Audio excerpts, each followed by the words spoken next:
Hello everyone, welcome back to my YouTube channel. I am Puja Singhania and आज हम जो discuss करने वाले हैं वो होगा लेबर का पार्ट 2, जिसमें हम सीखेंगे कि लेबर ओवरटाइम क्या होता है, लेबर ओवरटाइम क्यों होता है, causes and the treatment of the labour overtime, and last में हम इसका एक प्रैक्टिकल क्वेश्चन में डिस्कस करने वाले हैं. ओके तो चलिए हम लोग बढ़ते हैं इसकी डेफिनेशन की ओर कि लेबर ओवरटाइम होते क्या है. Overtime is the working hour beyond the normal working our. आप यहाँ पे बोल सकते हो beyond the normal working our and also on the holidays. जैसे कि मैं आपको एग्जांपल देती हूँ कि नॉर्मल जो वर्कर का काम करने का टाइमिंग है इन द फैक्ट्री वो सुबह 9 से लेके शाम 6 बजे तक है, उसे हम क्या बोलते हैं, नॉर्मल वर्किंग आवर्स. और अगर लेबर 9 के पहले या 6 के बाद भी काम करते हैं तो हम इसे क्या बोलते हैं, ओवर टाइम काम करना. मीन्स लेबर ओवर टाइम भी हम इसे बोलते हैं. ठीक है, मतलब नॉर्मल वर्किंग के बियॉन्ड अगर वर्कर काम करे तो लेबर काम करे तो हम इसे क्या बोलते हैं, ओवर टाइम. लेकिन ओवर टाइम वो वैसे ही नहीं करते हैं, ऐसे ही नहीं करते वो ओवर टाइम. उनके लिए वो लोग को पेमेंट की जाती है, ओवर टाइम प्रीमियम पेमेंट की जाती है, जिसे हम क्या बोलते हैं, नीचे हम सीखेंगे इसका फॉर्मूला क्या होता है. तो ओवर टाइम जो वेजेस होते हैं ना, ओवर टाइम वेजेस वो more than the normal wages होता है. जैसे कि मैं आपको एग्जांपल देती हूँ. सपोज नॉर्मल वेजेस जो है, मैं वर्कर को 1 घंटा का सपोज मैं एग्जांपल 10 रुपीज देती हूँ. तो जो हमारा जो ओवर टाइम वेजेस होगा ना, मैं ओवर टाइम प्रीमियम नहीं बोल रही हूँ, ओवर टाइम वेजेस बोल रही हूँ, दोनों में डिफरेंस होता है. ओवर टाइम जो वेजेस होगा ना हमारा, वो सपोज 12 रुपीज होगा. ठीक है, तो जो नॉर्मल वेजेस था वो 10 है और ओवर टाइम वेजेस है हमारा 12 है.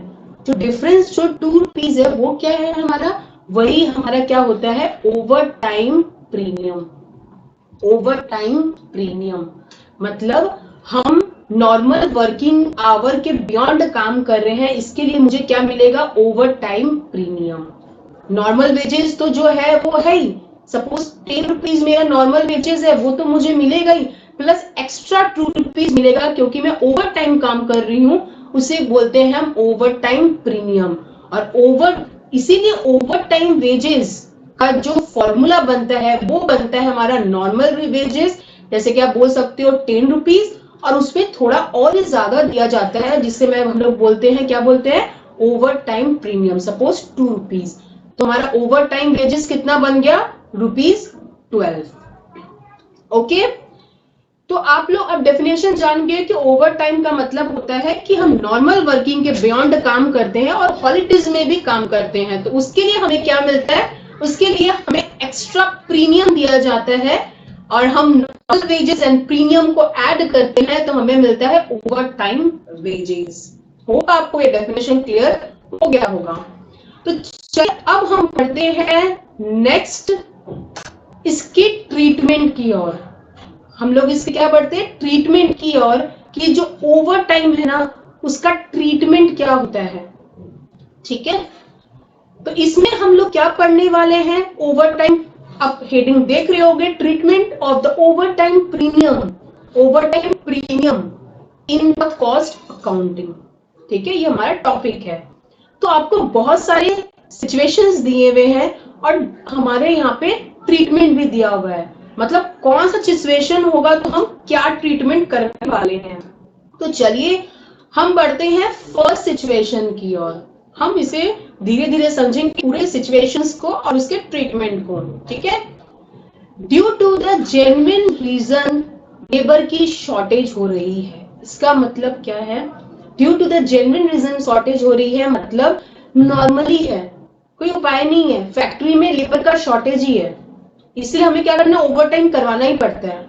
ऐसा नहीं है, जैसे कि आप बाद में पढ़ोगे, मैं नीचे आऊंगी तो बाद में आप पढ़ोगे कि बायर के कहने पर उसका डिमांड पूरा करने के लिए मुझे ओवर टाइम कराना पड़ रहा है. तो आप ही मुझे बताइए कि अगर एक पर्टिकुलर बायर, मैंने उससे कहा कि मुझे एक्स्ट्रा कोई चीज चाहिए, सपोज एक शर्ट चाहिए, मुझे एक दिन में 50 शर्ट्स चाहिए, मुझे जरूरत है, तो मैं उसे बोली कि मुझे 50 शर्ट्स चाहिए. तो मेरे लिए पर्टिकुलरली उसने लेबर को ओवर टाइम करवाया ताकि वो मुझे डिलीवर कर सके 50 शर्ट्स। तो ऑब्वियस बात है, नॉर्मल तो ठीक है, नॉर्मल जो लेबर आवर्स है, लेकिन जो ओवर टाइम है ना, वो मेरे से पर्टिकुलर बायर से चार्ज करेगा, पर्टिकुलर बायर से चार्ज करेगा, बिकॉज वो ओवर टाइम किसके लिए हुआ है, पर्टिकुलरली मेरे लिए हुआ है। ठीक है, तो वो हम लोग नेक्स्ट डिस्कस करेंगे, वो हम लोग पॉइंट 2 में डिस्कस करेंगे। पहला जो पॉइंट था वो था हमारा जेन्युइनिज्म। जेन्युइनिज्म का मतलब है कि कभी कभी क्या होता है ना कि हमारा जो फैक्ट्री होता है वो ऐसे लोकेशन पे होता है जहाँ पे लेबर की बहुत शॉर्टेज होती है, प्रॉब्लम चलती रहती है लेबर की शॉर्टेज की। तो हम क्या करते हैं, अगर जेन्युइन लेबर की शॉर्टेज है तो उसका ट्रीटमेंट हम क्या करते हैं, हम उसे रेगुलर कॉस्ट ऑफ प्रोडक्शन मान लेते हैं। हम मानते हैं क्या करें, वो मेरा खर्चा ही है, रेगुलर हमारा खर्चा ये कॉस्ट ऑफ प्रोडक्शन मानते हैं उसे। और हम उसे क्या ट्रीट करते हैं, डायरेक्ट लेबर ही। आप ऐसे क्यों बोल रहे हैं, क्योंकि इसे इनडायरेक्ट लेबर ट्रीट नहीं करते, डायरेक्ट लेबर ट्रीट करते हैं। आप आगे पढ़ेंगे, हम लोग बढ़ेंगे तो आपको और भी समझ में आएगा कैसे हम लोग करते हैं, by inflating the normal wage. ये बहुत इंपॉर्टेंट है, जब हम लोग आगे क्वेश्चन करेंगे तो आपको ये समझ में आएगा। हम लोग क्या करते हैं, इन्फ्लेट कर देते हैं नॉर्मल वेज रेट को, मतलब that is the average wage rate. मतलब मैं आप लोग को बताती हूँ ठीक से कि जब हम लोग की लेबर शॉर्टेज होती है ना because of the genuine reason, तो हम क्या करते हैं, जो मेरा नॉर्मल आवर्स है, या मैं नॉर्मल आवर्स काम कर रही हूँ, या मैं संडे में काम कर रही हूँ, तो टोटल आवर्स को क्या करती हूँ मैं, वेजेस को अकॉर्डिंगली मैं क्या करती हूँ, वेजेस को आवर्स को मल्टीप्लाई कर देती हूँ। जैसे कि normal hour, normal wages, overtime जो काम किया, ओवर टाइम अगर प्रीमियम के साथ है मैं मल्टीप्लाई कर देती हूँ। सारे को मैं क्या करती हूँ, एक साथ मल्टीप्लाई कर देती हूँ। उसके बाद मेरा क्या आता है, टोटल वेजेस आता है कि कितना मेरा साल भर का खर्च है, टोटल वेजेस। फिर टोटल वेजेस को मैं क्या करती हूँ, डिवाइड बाई क्या करती हूँ, टोटल आवर्स कितना काम किया। मैं देखती नहीं हूँ कि कौन सा नॉर्मल वर्किंग आवर है, कौन सा ओवर टाइम है, मैं पूरे वर्किंग आवर को डिवाइड कर देती हूँ। इससे मेरा क्या निकल जाता है पता है आपको, एवरेज, एवरेज रेट निकल जाता है हमारा। अब आगे समझोगे क्वेश्चन। जैसे कि मैं एग्जांपल दे रही हूँ, आपका सपोज नॉर्मल वर्किंग आवर है, सपोज नॉर्मल वेज है आपका, नॉर्मल वेज है 10 और आपका ओवर टाइम वेजेस है 12। ठीक है, तो मैं क्या करती हूँ, मैं इन दोनों का एवरेज करके क्या करती हूँ, सभी आवर्स में मल्टीप्लाई बाई 11 कर देती हूँ, एवरेज निकाल देती हूँ उसका, क्योंकि ये नॉर्मल है, नॉर्मल है, हमारा जेन्युइन रीजन है, लेबर की शॉर्टेज है, क्या करें हम। ठीक है, इसमें हम लोग क्या करते हैं, आप याद रखिएगा, हम लोग इसमें क्या करते हैं, एवरेज वेज रेट कैलकुलेट करते हैं। चलिए सेकंड हम लोग बढ़ते हैं सिचुएशन की ओर, जो मैंने बताया कस्टमर की रिक्वेस्ट, जो मैंने आपको एग्जांपल बताया ना कि मुझे शर्ट चाहिए, एक दिन में मैंने कहा 50 शर्ट्स, तो मेरे लिए उसने ओवर टाइम करवाया, तो मेरे वजह से तो मैं क्या करूंगी, मेरे से ही वो चार्ज करेंगे ना, charge to the job directly, that is recovered from the customer. मतलब वो ओवर टाइम का जो पर्टिकुलर खर्चा है ना, वो मेरे से चार्ज करेंगे कस्टमर से। और यहाँ पे वो लोगों ने फर्स्ट सिचुएशन में क्या किया, नॉर्मल वेज को ही इन्फ्लेट कर दिया, मतलब सभी कस्टमर से चार्ज करेंगे, बिकॉज शॉर्टेज तो सभी की प्रॉब्लम है, तो सभी से वो चार्ज करेंगे। थर्ड जो है वो हमारा है क्या, due to the fault of a particular department. बहुत बार ऐसा भी होता है डिपार्टमेंट की फॉल्ट है, कोई डिपार्टमेंट है, बहुत से डिपार्टमेंट होते हैं ना, अलग अलग चीज बनाते हैं, अलग अलग से होके छूट जाता है, तो कोई पर्टिकुलर डिपार्टमेंट की फॉल्ट है प्रोडक्ट को बनाने में या कुछ भी, मतलब उसमें जो लेबर कॉस्ट हमारा लगा, तो हम लोग क्या करते हैं, अगर उसके पर्टिकुलर डिपार्टमेंट की फॉल्ट है ना, तो हम लोग पर्टिकुलर डिपार्टमेंट से ही चार्ज करेंगे। ये आपके क्वेश्चन में कम आता है, ये भी आपके क्वेश्चन में आएगा, due to the abnormal conditions. Abnormal conditions है, उपाय नहीं है, स्ट्राइक हो गई, एबनॉर्मल है ना, मुझे थोड़ी ना पता कि रेगुलरली हमारी स्ट्राइक होती है, ऐसे तो नहीं होता ना कि रेगुलरली हमारी स्ट्राइक होती है, एबनॉर्मल है, हो गई अचानक स्ट्राइक। तो ये हम क्या करते हैं, इसे हम ना ही, ये जो है ना, इसे ना ही हम एवरेज कैलकुलेट करते हैं, और पर्टिकुलरली कोई बायर के कारण भी नहीं हुई, ये कस्टमर के कारण, तो उससे भी हम चार्ज नहीं करते, हम क्या करते हैं, उसको पीएनएल में सीधा डाल देते हैं। अब आप बोलेंगे कैसे पीएनएल में डाल देते हैं, मतलब जो नॉर्मल वेज है ना 10 रुपया, मैंने एग्जांपल स्टार्टिंग में दिया 10 रुपया, वो तो आप ठीक है डायरेक्ट लेबर कैलकुलेट करोगे, जो आप एक्स्ट्रा 2 रुपीज 2 रुपीज जो दे रहे थे ना प्रीमियम के लिए, वो 2 रुपीज को हम क्या करेंगे, पीएनएल में भेज देंगे, कॉस्टिंग पीएनएल में डाल देंगे, बिकॉज ये क्या है हमारा abnormal condition, because of the strikes. ठीक है, होप आपको ये समझ में आया होगा। हमारे नॉर्मली ये सिचुएशन जो थर्ड वाली है वो आपके कम काम आती है, फर्स्ट सेकेंड एंड ये लास्ट वाली, ये वेरी इंपॉर्टेंट आपके क्वेश्चन में आएगी। जो पहला जेन्युइन रीजन है उसमें हम लोग क्या करते हैं, एवरेज वेज रेट कैलकुलेट करते आगे लिखेंगे कैसे कैलकुलेट किया जाता है, एंड कस्टमर की डिमांड पे, तो पर्टिकुलरली कस्टमर से हम लोग लेंगे, and because of abnormal condition like strikes वगैरह हो गई तो हम क्या करेंगे उसको पीएल में चार्ज कर देंगे, प्रॉफिट एंड लॉस अकाउंट में। तो चलिए आपको और अच्छे से समझ में आएगा, अपने एक एग्जांपल करते हैं इस पे। चलिए आप भी मेरे साथ पढ़िएगा क्वेश्चन को। In a factory the basic wages is ₹10 per hour, मतलब नॉर्मल वेज है ये आपका, बेसिक वेज मतलब normal, and the over time rate are as follow. मैंने कहा ना मैंने एग्जांपल दिया था स्टार्टिंग में कि कभी कभी ओवर टाइम के लिए ऐसे कि आप ₹12 दे दिए, ₹2 पर ज्यादा थे, वही हमें बता रहा है कि आप कितना ज्यादा दे रहे हो ओवर टाइम के लिए। फर्स्ट का मतलब क्या है, before and after normal working our का मतलब क्या है, जैसे मैंने आपको एग्जांपल दिया ना, मेरा टाइमिंग था फैक्ट्री में काम करने का 9 से लेके 6, मैं 9 के पहले या 6 के बाद काम कर रही हूँ after my normal working our, ठीक है। तो उसमें भी मुझे क्या मिलेगा, ओवर टाइम, एक्स्ट्रा पैसा मिलेगा। देखो यहाँ पे क्या लिखा हुआ है, यहाँ पे क्या है हमारा वेज रेट क्या है, 175% of the normal wage rate. Basic का मतलब है नॉर्मल वेज रेट, ओके। तो 175% का मतलब क्या है, वहां पे हमारा नॉर्मल क्या है, यहाँ पे बेसिक रेट जो है वो हमारा नॉर्मल क्या है, ₹10, ठीक है। मतलब जो हमारा 75% है वो हमारा क्या हुआ, ओवर टाइम प्रीमियम।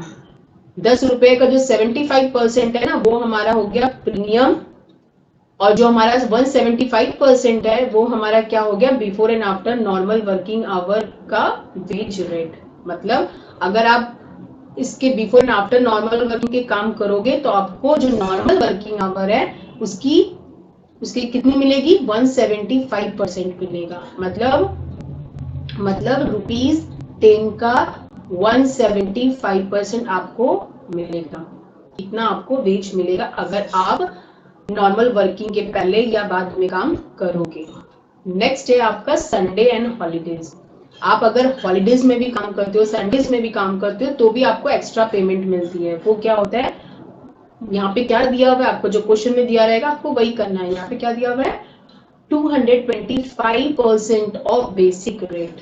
मतलब हमारा बेसिक मतलब नॉर्मल हमारा क्या था, नॉर्मल हमारा क्या था, ₹10। इसका 225% आप करोगे तो ये हमारा क्या हो जाएगा, आपको पेमेंट मिलेगी कब, संडे एंड हॉलीडेज में अगर आप काम करोगे तो, ठीक है ना। मतलब आपको एक चीज समझ में आ रहा होगा कि फर्स्ट वाले में मेरा over time wages premium premium 100% तो ठीक ही है, 75% आपको ओवर टाइम प्रीमियम मिल रहा है, ठीक है। और हमारे संडे और हॉलीडेज में आपको 225% मिल रहा है, मतलब 100% आपको मिलेगा, मतलब 125% जो है वो हमारा क्या है, ओवर टाइम प्रीमियम, ठीक है।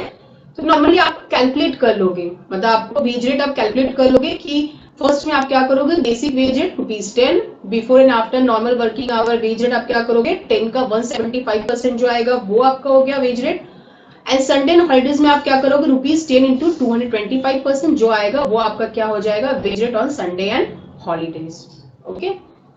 चलिए अपने रीड करते हैं आगे। ड्यूरिंग द प्रीवियस ईयर, आप भी देखते रहिए क्वेश्चन को, रीड करिए मेरे साथ। During the previous year the following hour were worked, मतलब आपका पूरा किसी फैक्ट्री का पूरा ईयर का डाटा यहाँ पे दिया हुआ है कि पूरे ईयर में कितना काम हुआ है उसके यहाँ। ऊपर में तो वेज रेट दिया गया था नॉर्मल का एंड ओवर टाइम का, एंड नीचे दिया हुआ है आपका नॉर्मल टाइम कितना काम हुआ है आपका 1,00,000 आवर्स, मतलब पूरा साल का बताया जा रहा है यहाँ पे कि पूरा साल फैक्ट्री में कितना काम हुआ है।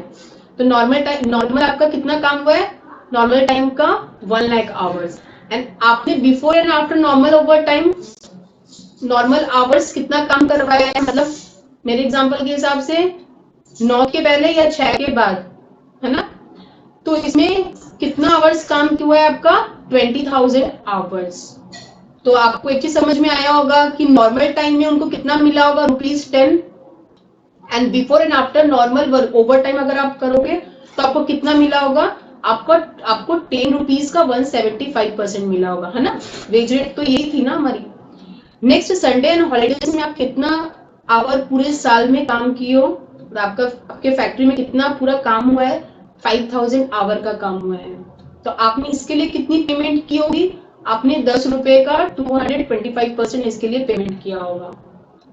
ओके, तो आपको क्या समझ में आया?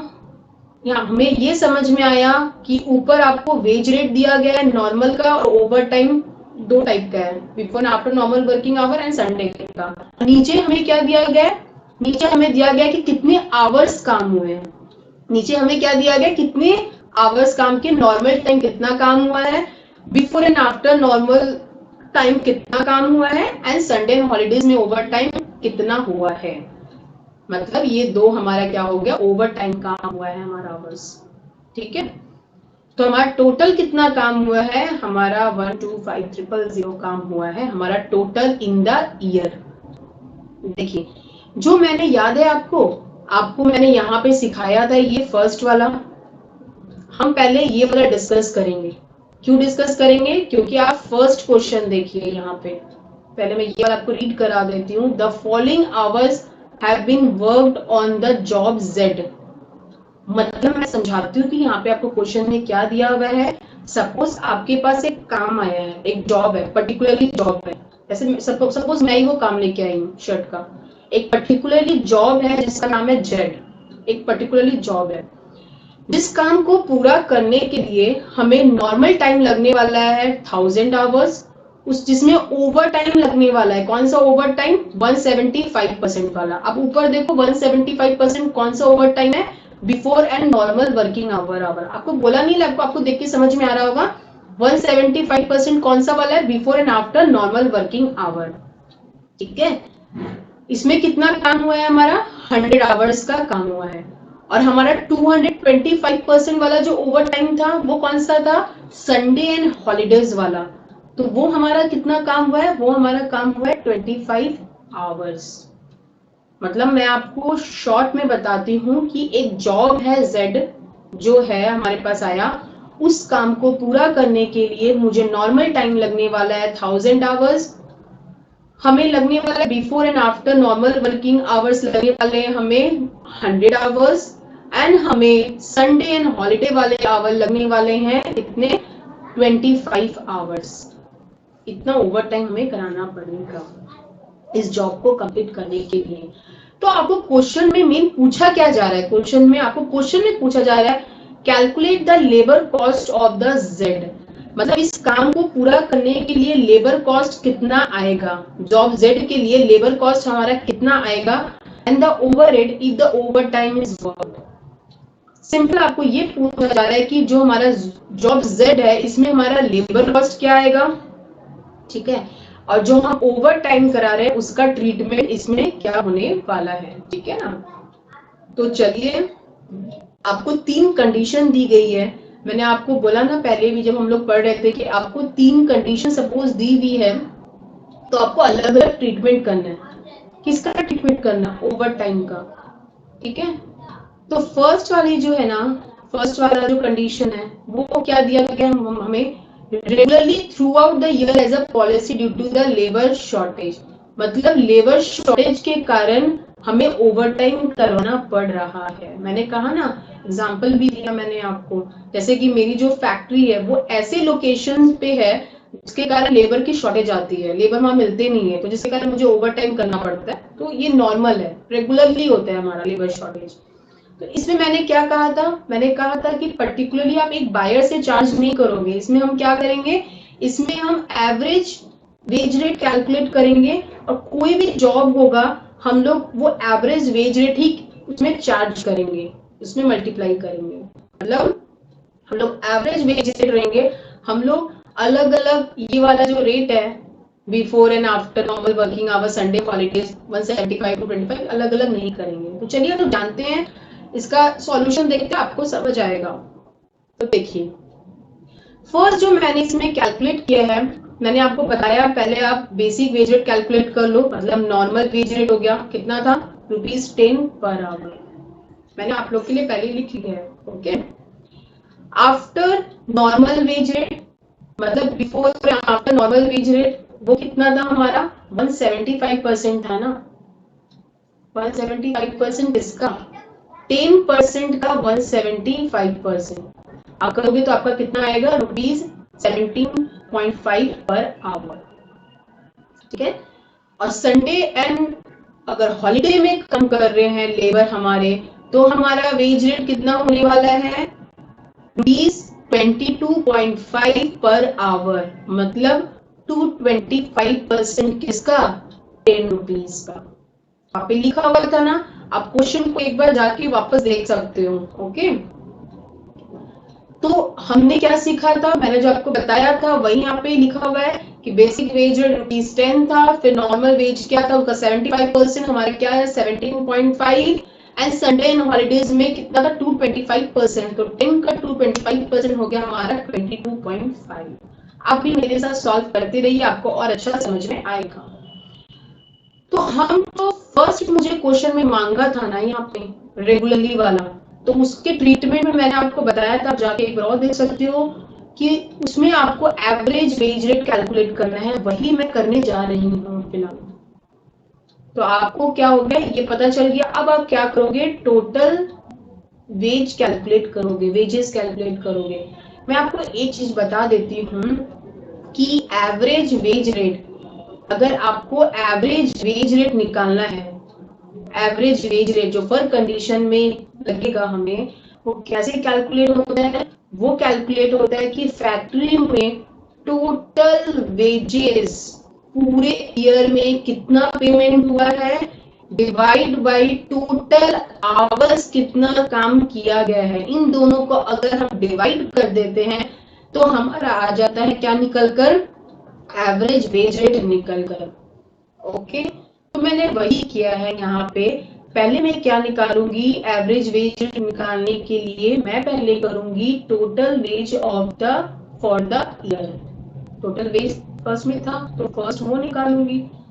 तो मुझे एक बात बताइए, normal wage rate, normal wage rate मैं आपको फिर से दिखाती हूँ क्वेश्चन में। नॉर्मल पूरे साल भर में कितना काम हुआ था, यहाँ देखिए 1 लाख आवर्स, और नॉर्मल है तो इसमें नॉर्मल ₹10 चार्ज होगा, जो नॉर्मल वेज है हमारा, तो वही मैंने किया है यहाँ पे 1 लाख आवर मल्टीप्लाई ₹10, तो हमारा क्या आ गया 10 लाख रुपीज। उसके बाद फिर हमारा क्या था देखो, before and after normal over time 20,000 हुआ था, 20,000 हुआ था, तो 20,000 hours after a normal visit हमें कितना करना पड़ा, 20,000 आवर काम हुआ है, और इसका विजिट ऊपर देखिए हम लोग ने यहाँ पे निकाला है 17.5, तो मैंने मल्टीप्लाई किया तो मेरा साल भर का खर्चा क्या आया लेबर का, over time after a normal wage rate 350,000 rupees. ठीक है, मुझे तो पेमेंट करना पड़ेगा, ओवर टाइम है तो ओवर टाइम के हिसाब से, नॉर्मल है तो नॉर्मल के हिसाब से, है ना। Sunday and the holiday wages, आप लोग देखो संडे कितना काम हुआ था फैक्ट्री में, ये वाला देखो 5,000 आवर्स। ठीक है, पूरा ईयर का बोल रही हूँ, तो यहाँ पे क्या हो गया 5,000 आवर्स काम हुआ था, और ऊपर कितना रुपीज हम देते हैं काम करने से ओवर टाइम 22.5, ये वाला, तो मुझे इतना ही देना पड़ेगा अगर लेबर संडे एंड हॉलीडे काम करेंगे तो मुझे 5,000 किससे मल्टीप्लाई करना पड़ा 22.5 से, जिससे मेरा क्या निकल के आया 112500। ठीक है, तो आपका क्या निकल गया, टोटल वेजेस निकल गया, आपका टोटल वेजेस निकल गया। कैसे निकल गया ये वाला, आप देखो जो ये वाला था फर्स्ट में, इसमें हमारा आया 1 लाख रुपीज, फिर हमारा आया 350,000 after and normal wage rate वाला, फिर 112500 ये संडे एंड हॉलीडेज वाला। मतलब मेरा खर्चा तो इतना लग रहा है लेबर को देने में, तो मेरा टोटल वेज कितना जा रहा है पूरा साल भर का, ₹14,62500। ओके, तो हमने यहाँ पे क्या सीखा कि हमें एवरेज वेज कैलकुलेट करना है, क्योंकि हमें फर्स्ट कंडीशन के हिसाब से नॉर्मल हमारा लेबर शॉर्टेज होता ही है, जेन्युइन रीजन है, उसके लिए मैं कैलकुलेट कर रही हूँ एवरेज वेज रेट, जिसमें मैंने फर्स्ट जो फॉर्मूला है एवरेज वेज रेट का वो है टोटल वेजेस कितना देना पड़ा साल भर में, तो ये टोटल वेजेस मुझे देना पड़ा, नॉर्मल है, नॉर्मल आवर है तो नॉर्मल रेट से इंटू, अगर ओवर टाइम रेट है तो ओवर टाइम आवर्स है तो ओवर टाइम रेट से multiply, after and normal wage rate था तो उसके रेट से मल्टीप्लाई, संडे एंड हॉलीडे था तो उसके रेट से मल्टीप्लाई, ठीक है। और मैंने ऐड कर दिया तो मेरे क्या आ गया, टोटल वेजेस निकल के आ गया। तो हमारा वेज एवरेज वेज रेट में क्या फॉर्मूला था, total wages and total hours. तो अब आप देखो टोटल आवर्स मैंने निकाला, यहाँ पे मेरा टोटल आवर्स निकल गया इतना आवर्स। आप क्वेश्चन में देख सकते हो कितना आवर्स था, 1 लाख प्लस 20,000 प्लस 5,000, ये हमारा पूरा साल भर में काम हुआ है टोटल आवर्स। तो मेरा क्या निकल गया यहाँ पे 125,000 आवर्स, ठीक है। मैंने कहा ना एवरेज वेज रेट निकलेगा जितना भी मैंने पेमेंट किया डिवाइड बाई टोटल कितना आवर्स काम किया। तो मेरा क्या निकल के आ गया यहाँ पे average wage rate ₹11.7 per hour, ठीक है। तो फर्स्ट मैंने कैलकुलेट किया एवरेज वेज रेट, जिसके लिए मैंने total ways for the year निकाला, फिर टोटल आवर्स उसे डिवाइड किया तो मेरा निकल के आ गया एवरेज वेज रेट, ठीक है। तो चलिए हम लोग बढ़ते हैं फर्स्ट केस की और, जो आपको क्वेश्चन में दिया हुआ था ये वाला regular through out the year. तो अब इसे कैसे सॉल्व करेंगे हम, हमें क्या करना था, ये तो मैंने जो कैलकुलेट किया ना एवरेज वेज रेट में, जो मैंने कैलकुलेट किया कहाँ पे, यहाँ पे, ये तो फैक्ट्री का हो गया, मतलब फैक्ट्री वाले ने कैलकुलेट कर लिया, ठीक है। फैक्ट्री वाले ने कैलकुलेट कर लिया कि मुझे अगर कोई जॉब में चार्ज करना पड़ेगा, जैसे कि मेरे पास कोई काम आएगा पर्टिकुलर, जैसे यहाँ पे है जॉब जेड, तो मैं क्या करूंगा लाइक जो भी आपका लेबर आवर्स रहेगा उसमें मैं क्या करूंगी एवरेज वेज रेट को मल्टीप्लाई कर दूंगी, जितना आवर उसमें लगेगा मैं ओवर टाइम वगैरह कुछ नहीं लूंगी, एवरेज से मल्टीप्लाई करूंगी। जैसे कि इसमें क्या था मैं आपको बताती हूँ, आप ध्यान से देखिए क्वेश्चन को। आप जॉब जेड जो करे थे उस पर नॉर्मल था 1000, तो मैं 1000 आवर्स को भी किससे मल्टीप्लाई करूंगी, एवरेज वेज रेट को, नॉर्मल से नहीं करूंगी, एवरेज वेज रेट से। जो आपका ओवर टाइम 100 आवर्स हुआ है उसको भी मैं किससे मल्टीप्लाई करूंगी, एवरेज वेज रेट से। और जो जॉब जेड को काम करने के लिए 25 आवर लगा है ओवर टाइम, इसे भी मैं क्या करूंगी मल्टीप्लाई किससे, एवरेज वेज रेट से, ठीक है। एवरेज वेज, क्योंकि ये कंपनी की नॉर्मल शॉर्टेज है, तो मैं सारे आवर्स को क्या करूंगी किससे मल्टीप्लाई करूंगी, एवरेज वेज रेट से। आपको समझ में आया ना कि मैंने एवरेज वेज रेट से क्यों कैलकुलेट किया, क्योंकि ये मेरी नॉर्मल शॉर्टेज है, तो मैं क्या करूंगी सारे कस्टमर से रिकवर करूंगी, पर्टिकुलर से पूरा ओवर टाइम नहीं रिकवर करूंगी, सभी से करूंगी। इसलिए मैंने क्या किया एवरेज कैलकुलेट किया, मैं सभी से रिकवर करूंगी। तो यहाँ पे मैंने इसीलिए क्या किया, आप देखो आंसर में मैंने सॉल्यूशन में क्या किया, यहाँ पे overtime regularly throughout the year. तो मैंने क्या लिखा यहाँ पे, since over time is regular due to the labour shortage, it is treated as a regular cost of the production as a direct labor। मैं उसी में जोड़ दूंगी एवरेज करके, by inflating, most important, by inflating the normal wage rate, that is average wage rate। मतलब मैं normal जो wage rate था ना उसका बेसिक वेज, उसी को मैंने इन्फ्लेट कर दिया एवरेज करके। और मैं क्या करूंगी अब सब जो जिसका जो जॉब होगा मैं एवरेज को ही मल्टीप्लाई करूंगी। इसीलिए मैंने क्या किया, जो एक पर्टिकुलरली जॉब था मेरा जेड, तो मैंने क्या किया उसमें जितने भी आवर्स लगे, 1000 नॉर्मल लगे, ये बियॉन्ड एंड आफ्टर नॉर्मल लगे, ये क्या लगे संडेज को लगे, मैंने सभी आवर्स को क्या किया एवरेज रेट से मल्टीप्लाई कर दिया। यहाँ पे रुपीस इतना जो हमारा आया था ना ये एवरेज रेट, इससे मल्टीप्लाई कर दिया, ठीक है। तो हमारे फर्स्ट केस में जब हमारा जो नॉर्मल यहाँ पे रेगुलरली शॉर्टेज ऐसे ही होता है, तब मैंने हमारा लेबर कॉस्ट कितना आया पर्टिकुलरली जॉब जेड के लिए ₹1362.5, मैंने क्या मल्टीप्लाई किया एवरेज वेज रेट।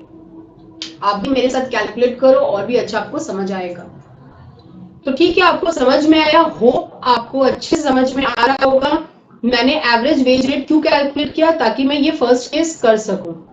और एवरेज रेट का फॉर्मूला क्या है, टोटल वेज रेट फैक्ट्री का साल भर में कितना लगा, जिसका जो है मैंने मल्टीप्लाई किया नॉर्मल आवर्स को नॉर्मल रेट से, ओवर टाइम को ओवर रेट से। तो टोटल मैंने निकाल लिया कि टोटल वेज मुझे वेजेस कितना पड़ा फैक्ट्री में खर्चा कितना बढ़ा मेरा एंड डिवाइड बाई मैंने क्या किया, टोटल आवर्स कितना काम हुआ, तो मैंने क्या निकाला, एवरेज वेज रेट।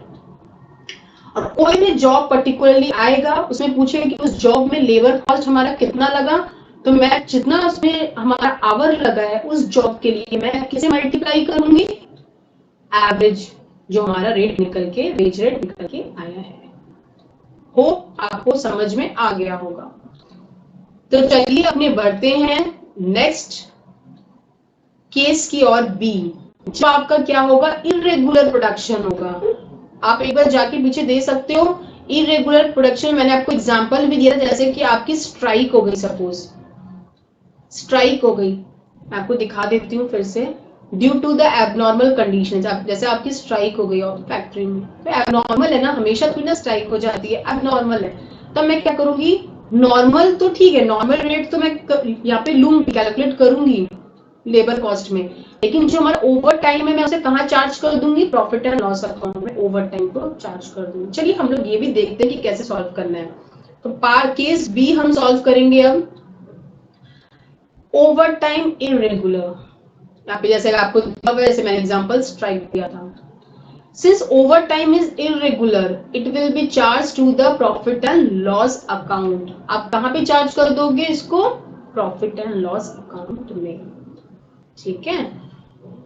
मतलब इसका मतलब क्या हुआ, 10 रुपीज तो आप कैलकुलेट करोगे, नॉर्मल वेजेस तो आप कैलकुलेट करोगे, मतलब जॉब के लिए तो आपको इतने आवर्स ही लगे थे ना, जॉब जेड में तो हमने पहले भी इतना ही आवर लिया था, 1000, 125। ओवर टाइम इरेगुलर केस 2 में भी यही आवर्स है, लेकिन हम मल्टीप्लाई किससे करेंगे, बेसिक नॉर्मल वेज रेट से।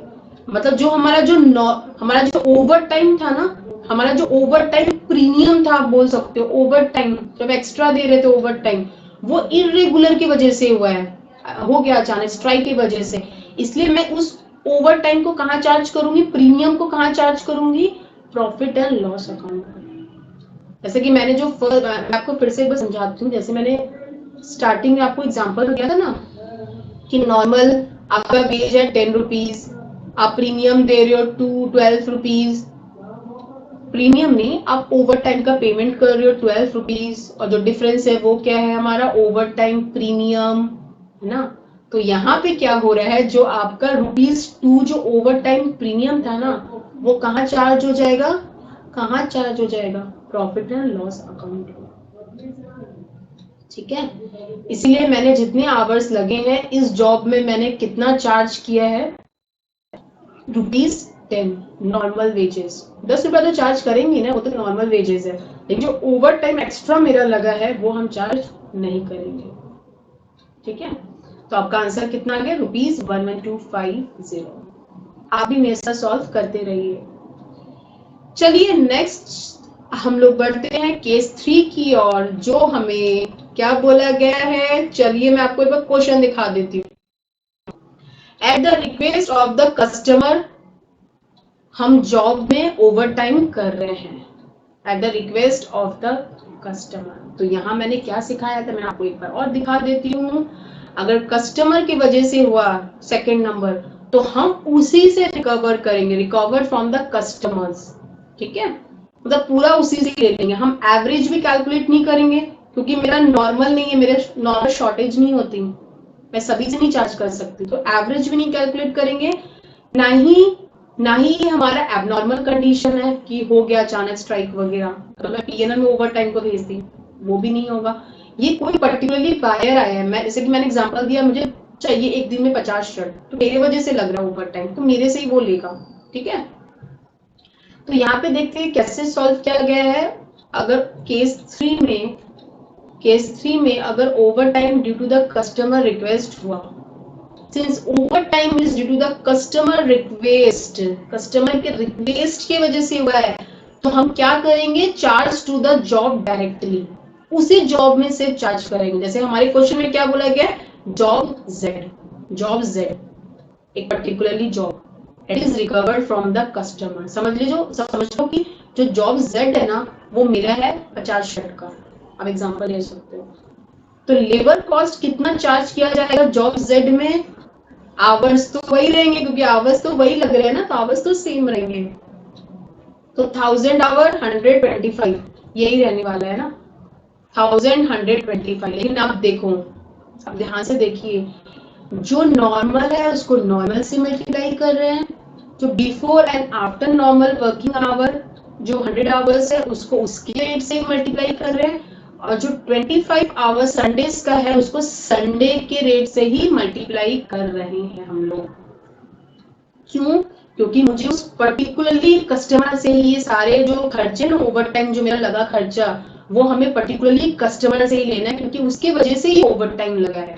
ठीक है, तो हमारा क्या है, फर्स्ट वाला 10,000, फिर 1750, फिर 562.5 एंड टोटल हमारा ऐड करके हमारा जो labour cost charge to the job है वो हो गया हमारा 12,312.5 रुपीज।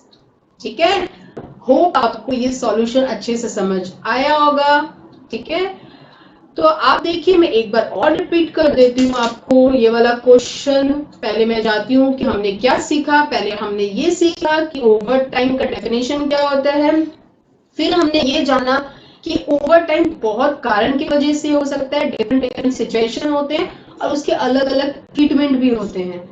जो पहला सिचुएशन जेन्युइन है, हम कोई ऐसे लोकेशन पे काम करते हैं जहां पे मुझे लेबर मिलते ही नहीं है, नॉर्मल है शॉर्टेज, तो हम क्या करेंगे, मानेंगे वो मेरा कॉस्ट का पार्ट ही है, सारे कस्टमर से चार्ज करेंगे, एवरेज रेट कैलकुलेट करके फिर हम लोग क्या करेंगे, पर्टिकुलरली जो जॉब होगा कोई, तो उसमें एवरेज रेट से सारे आवर्स से मल्टीप्लाई करेंगे जो उसमें लगेगा आवर्स। और अगर कस्टमर के रिक्वेस्ट की वजह से है तो उसी की वजह से पर्टिकुलरली तो मतलब उसी से चार्ज करेंगे। एंड हमारे एबनॉर्मल कंडीशन लाइक स्ट्राइक्स वगैरह के कारण है तो हम क्या करेंगे, सारे जो हमारे जो कोई जॉब है उस जॉब में जो आवर लगा है उस सारे आवर्स में हम किसे मल्टीप्लाई करेंगे, नॉर्मल आवर से मल्टीप्लाई करेंगे, नॉर्मल वेज से। मतलब सारे आवर्स को हम किससे मल्टीप्लाई करेंगे, बेसिक वेज या नॉर्मल वेज से, ओवर टाइम से मल्टीप्लाई नहीं करेंगे। और जो ओवर टाइम का जो एक्स्ट्रा प्रीमियम मैंने पेड किया है, ज्यादा पे किया है, वो हम कहाँ चार्ज करेंगे, पीएनएल में चार्ज करेंगे, बिकॉज ये एबनॉर्मल रीजन है हमारा। और जो हमने सीखा ये लास्ट वाला, ये जो ड्यू टू पर्टिकुलर डिपार्टमेंट, ये आपके क्वेश्चन में कम आता है। ये क्वेश्चन भी इंपॉर्टेंट है, आप अच्छे से कर लीजिएगा। होप आपको ये सारा समझ में आया होगा। Thank you everyone.